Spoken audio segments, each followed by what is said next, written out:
अस्सलाम वालेकुम नाज़रीन, आप देख रहे हैं ZH ड्रामा रिव्यू। आज हम 2-3 ड्रामों की बात करेंगे, हमराज की, थोड़ी डाइन की और मैं मंटो नहीं हूँ। मैं मंटो नहीं हूँ कि 2 एपिसोड मज़ीद आई हैं, तीसरी और चौथी। इस पे ख़ास तौर पे स्क्रिप्ट के तो बातें हो रही हैं, स्क्रिप्ट की तारीफ़ें भी हो रही हैं। उसके साथ-साथ कुछ कैरेक्टर्स ज़्यादा लाइमलाइट में आए हैं इस दफ़ा। उसमें सर-ए-फ़हरिस्त जो है साइमा नूर हैं, जिन्होंने ये किरदार जो है वो किया है। और साइमा का ये किरदार अगरचे नदीम बेग वगैरह ने कहा कि वो लेने के लिए करने के लिए तैयार नहीं थी, जो भी था, लेकिन बहरहाल उन्होंने बहुत अच्छा किरदार किया है। अमूमी तौर पर देखा गया है कि फ़िल्म के जो अदाकार हैं वो उसी तरह जिस तरह टीवी के अदाकार बाज़ दफ़ा फ़िल्म के अंदर फिट नहीं होते, इसी तरह टीवी के जो फ़िल्म के जो अदाकार हैं वो फ़िल्म की अदाकारी ज़रा लाउड होती है और स्टाइल से होती है, उसका सारा कुछ वो आदी होते हैं। लेकिन साइमा अगरचे पहले भी ड्रामा में काम कर चुकी हैं, लेकिन इस मुश्किल किरदार को मुश्किल इसलिए है कि ज़ाहिर है खलील रहमान कमर साहब ने लिखा है, इसके अंदर डेप्थ भी है किरदार के अंदर, अच्छे तरीके से निभा रही हैं और अच्छे तरीके से उसको कर रही हैं और टॉक ऑफ द टाउन है इस वक्त। हमने सुना भी था।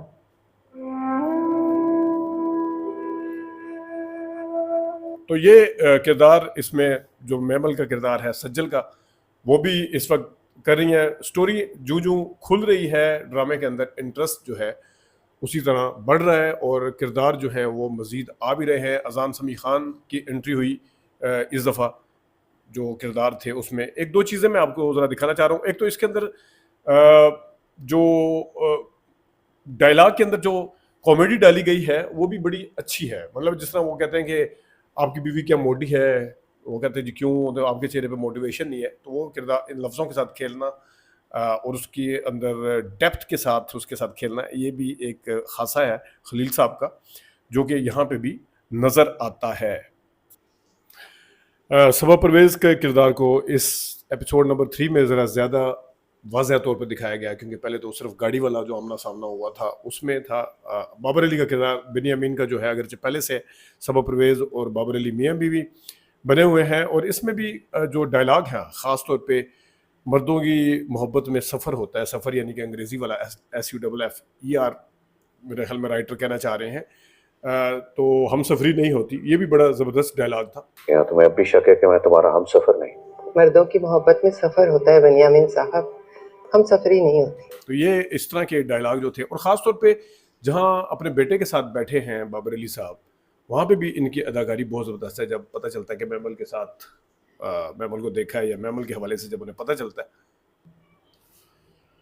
साइमा जहाँ सिराज और मियाँ जी के पास बैठी है, उस वक्त इनके दुपट्टे का जो कलर है वो आप देख सकते हैं कि कौन सा ग्रीन कलर है, उसके अंदर एम्ब्रॉयडरी भी हुई हुई है थोड़ी सी। लेकिन इस ग्रीन कलर को अब लाइट कितना मुतासर करती है, ये एक सवाल है, क्योंकि आगे मैं आपको दिखाता हूँ कि जब ये बैक साइड से लिया गया तो ये मुकम्मल तौर पर येलो, अगरचे माना कि पीछे विंडो से लाइट आ रही है, लेकिन ग्रीन कलर इस लाइट के को में डाल के कितना हो गया, इसको बेनिफिट ऑफ डाउट दिया जा सकता है, लेकिन बहरहाल इसको नोटिस जरूर किया जा सकता है। देखिएगा ग्रीन है, यहाँ ग्रीन है। अब आप देखिए, उसके बाद बैडमिंटन भी खेलेंगे। ये देखिएगा, अब देखिएगा जरा, ये देखें पीछे से आ रहा है। अब ये तकरीबन ग्रीन कलर खत्म हो चुका है, ये देखें, ये अगर ये देखें तो ये अब सामने से अगर आएगा तो फिर ये देखें, जी ये मियां थोड़ा साहब। सा था, लेकिन यहाँ पे ये सीन भी बड़ा पावरफुल था, इसके डायलॉग बड़े पावरफुल थे, इसके अंदर सारा कुछ बड़ा जबरदस्त नजर आता है। मंटो को डॉक्टर जो है वो दिखाते हैं, अब कान के नीचे जख्म जो है अपना, उसमें भी बड़ा जबरदस्त टाइमिंग के साथ बोला हुमायूं सईद ने डायलॉग। हंसी आती, बेसाख्ता हंसी आती है यहाँ पे, सुनिएगा जरा। ओ यस, लास्ट टाइम ऐसा निशान था कोई? लास्ट टाइम मैंने आपके कान के नीचे देखा नहीं था। बहुत ज़बरदस्त है।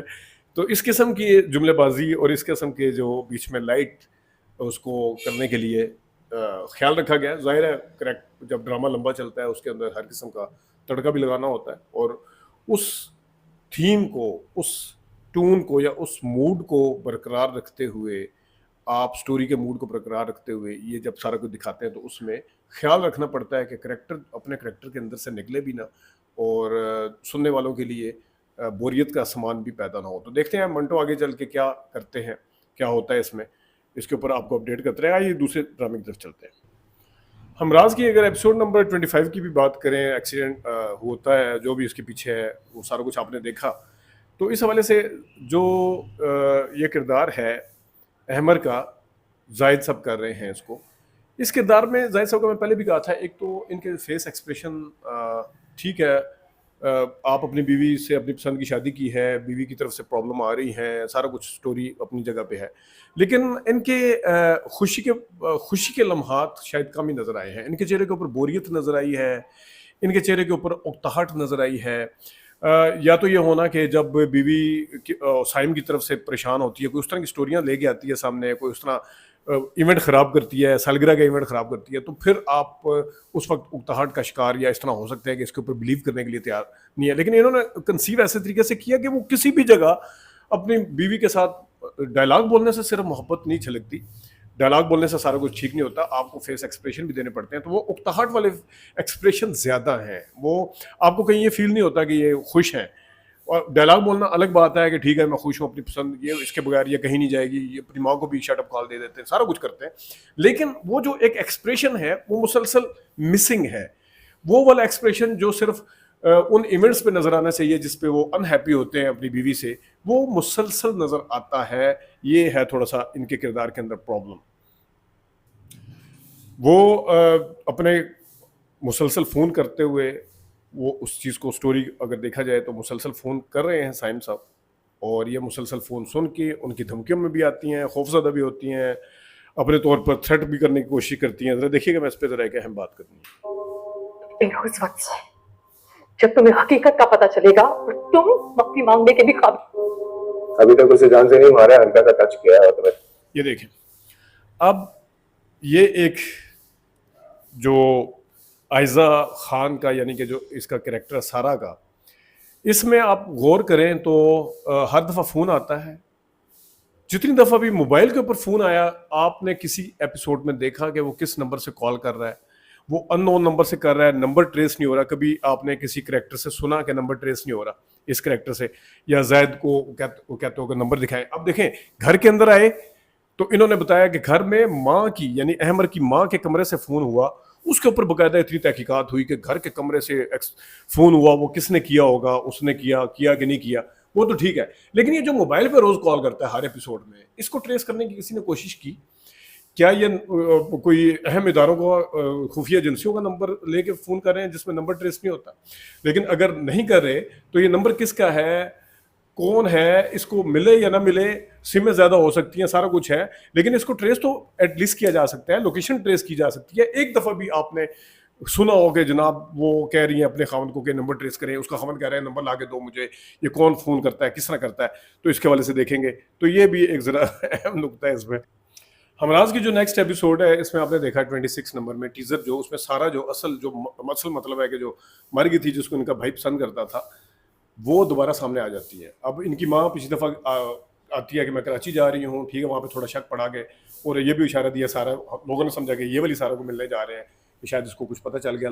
काफ़ी ज़्यादा इसके ऊपर सवालात थे कि कैसे पता चल गया सारा, यानी कि आयज़ा खान का, लेकिन वो नहीं है, तो उसकी अपनी बेटी है। अब सवाल यहाँ पे ये भी पैदा होता है कि सारा को जब इन्होंने मारा था तो उस वक्त भट्टे के धुआं निकलता हुआ दिखाया था, क्या किसने भट्टे में डाला था, इसने अपनी बेटी के साथ जहर दिया था, तो अगर भट्टे में इसने नहीं डाला था, जहर देने के बाद किसी और ने डाला था, वो धुआं किस चीज़ का था, ये सारी चीज़ें जो हैं अब बाद में बेशक क्लियर करते फिरें, लेकिन उस वक्त बिल्कुल सामने था। फिर जब ये वहाँ पे, मतलब अगर मारा नहीं था, अब इसको माँ को तो पता है कि मारा नहीं है सारा को, तो फिर ये जो पिछली से पिछली एपिसोड थी जिसमें कहती यहाँ पे खड़ी हुई थी सारा, वो मुझे देख रही होगी सारा, अब देखने वाले को तो ये कि मर चुकी है, तो मरने के बाद उसको याद कर रही माँ का जो मोहब्बत है या पछतावा है कि मारने का, वो सामने आ रहा है। तो वो सारा कुछ उसके लिहाज से था। अब अचानक बीच में नई पख लेके आ गए हैं कि जनाब वो जिंदा है, वो किस तरीके से उसको कितना लॉजिकल बनाया जाएगा, वो धुआं जो निकला था उसको कैसे किया जाएगा, वो इतने पागल थे जो कि इसको माँ गायब हो गया और उनको ये भी नज़र नहीं आया कि उन्होंने उसकी बॉडी भी नहीं देखी